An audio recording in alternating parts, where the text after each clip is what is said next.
Awaken to play.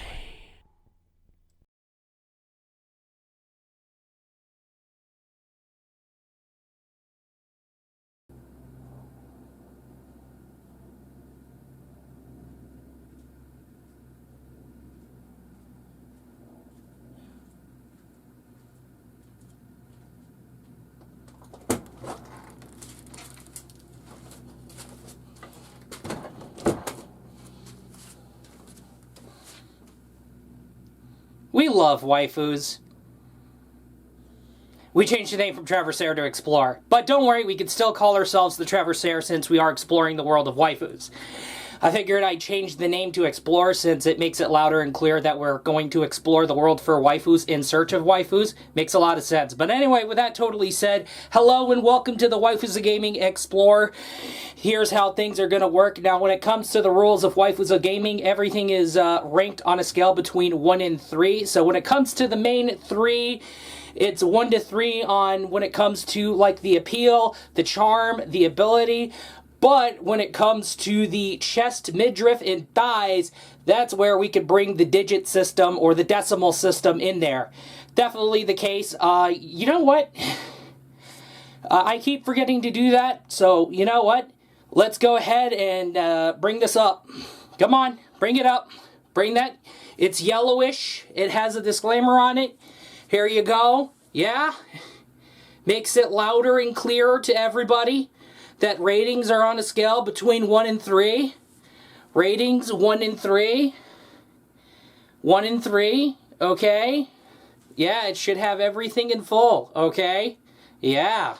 But no, seriously, it has been a long time since the Waifu Labs Lounge was getting the screen time it needed, because we were kind of, to be fair, we were kind of doing things without them a whole lot, and in terms of the Waifus Gaming content, so figured this was the best way to make up for it. And then the outsourced division had to basically disband because of the unforeseen circumstance, and then we had to basically take over duties, and then still trying to find some of the Labs Lounge outsourced division workers so I can hire them into the Gamerman's Lounge so they can help us out with the Labs Lounge, but I'm hoping we get luck on this one. But yeah, we're recuperating. The Labs Lounge is recuperating. It is what it is. But anyway, now in a previous episode of Traversaire, now known as Explorer, we did review someone, Vinaka, and we noticed how she went from support to damage dealer. And that was a very interesting transition. And this is where I had to basically, I had to bump up ratings in terms of ability for Vinaka because of the devastating amount of damage I noticed that she has been doing. She has been basically cleaning everything up from left and right. So when she sweeps the dance floor, she sweeps the dance floor. It is what it is. So yeah, here's an update on Vinaka. Remember when Vinaka made debut in her swimsuit in Brown Dust 2? When it came to her DJ swimsuit outfit, anyone on the left, the right, and in the back of the target would get the beat drop. And what I mean by beat drop, your ass beat. She finally got her default dancer outfit back. But this news shows that the transition from support to AoE damage dealer is clearer than ever. Her moves as a dancer just sweeps the floor. And the AoE nuke isn't the only thing that has happened. They put more milk in the cute tits, and they also gave her more thick thighs, and we already found out she got a nice ass. Still looking like a cute beauty than ever, and they went and made it show that she is a sexy petite cutie. Okay, let's see if I could pull it up. Oh, hold on a minute. I did forgot something. Absolutely. Oh, right. Yeah, of course it's not going to do that since, sincerest apologies, don't worry about it. Now, in a previous Traversaire episode, oh, I remember when it came to the beach bods of summer, and Vinaka made debut in Brown Dust 2 in her DJ swimsuit outfit. Man, she had a great ass, great thighs. She was milked up. She was bouncing up and down to the beat. She really loves her job as a DJ. Yeah, That thing that's happening on the 19th, where we're not getting a clarified answer on what's going to happen, but I'm more certain that the worst case scenario is going to happen. We need to figure out something about TikTok, by the way. It's about to go bye-bye, and when TikTok goes bye-bye, so does CapCut, and we lose a vertical video editor. Okay, so we need a vertical video editing software that's great for vertical video. Okay, we can use Shotcut. What? You mean Shotcut's gonna... Okay, we won't open the can of worms with Shotcut. But no, seriously, we're delivering as much as we can on the requests made by the Balance. The Balance wants petite waifus. And, of course, let's go ahead and look into the area where there's waifus that have been especially snubbed of their max rating in the rarities when it comes to gacha games. So, yes, gacha waifus that should have been given a higher rarity with an improved kit, so that way they're not power crept by the latest and maximum rarest waifus. Okay, that's a problem here. That can happen. We're seeing that happen with Genshin Impact because yeah, I'm going back to all 5-star teams. That's pretty crazy. And then now I'm seeing all 5-star teams in Honkai Star Rail. Oh hey, all max rare in Zenless. Oh hey, everybody's has all nothing but ultra rare weapons and ultra rare supporters in Action Time, and I think you get the idea here.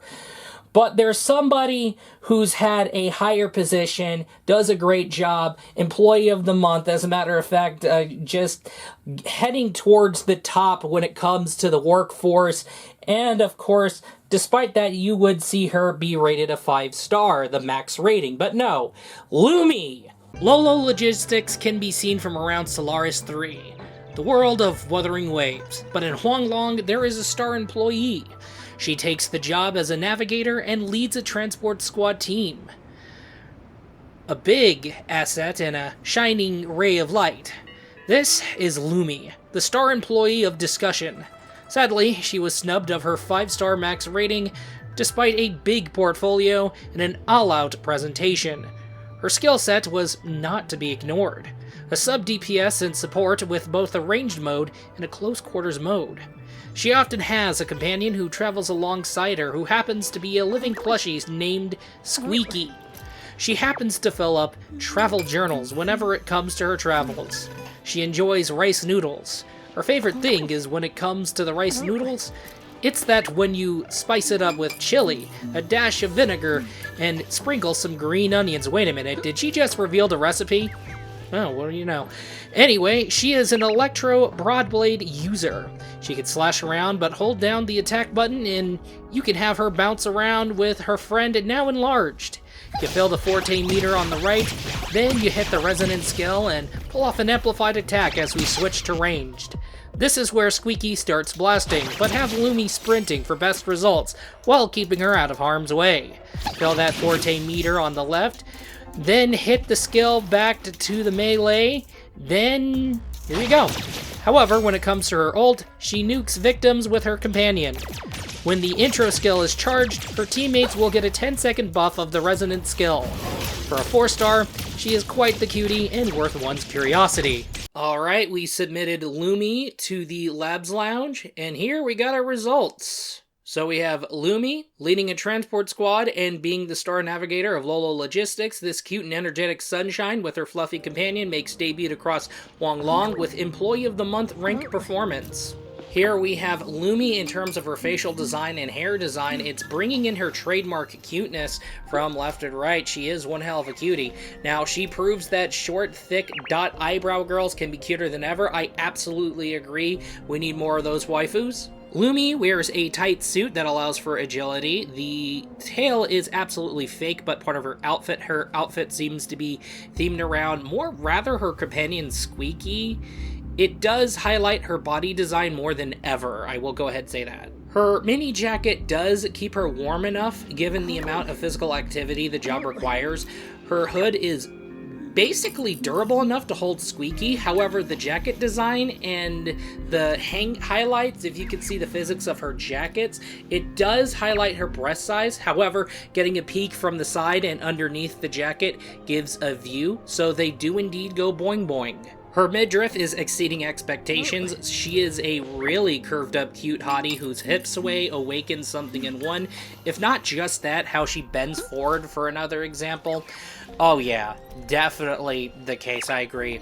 Now on to her thighs. Lumi's thighs are definitely thick as hell. There is thigh indentation on her thigh-length footwear. I will go ahead and say that, where her tacit mark is displayed. Now, Lumi's thick thighs are never without a juicy ass. She is really caked up, and I agree, she does have a juicy ass. Lumi is such a cutie. Like, a cutie with a fine ass. I will go ahead and say that. And they gave her the fine ass, they gave her the max rare quality in terms of design, but she's a 4-star. Yikes. But damn, she has a nice ass. I will go ahead and say that. But anyway, yeah, we have managed to put the Waifu Traversaire, not the Waifu Traversaire, my bad, the Waifu Labs Lounge to test.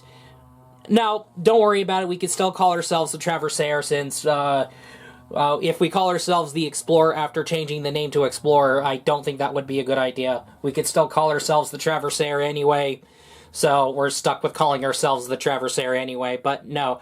What I am talking about is the Waifu Labs Lounge. Alright, the Waifu Labs Lounge is recuperating, okay? We're getting it back together, we're taking over for the duties, and the Waifu Labs Lounge is in full operation.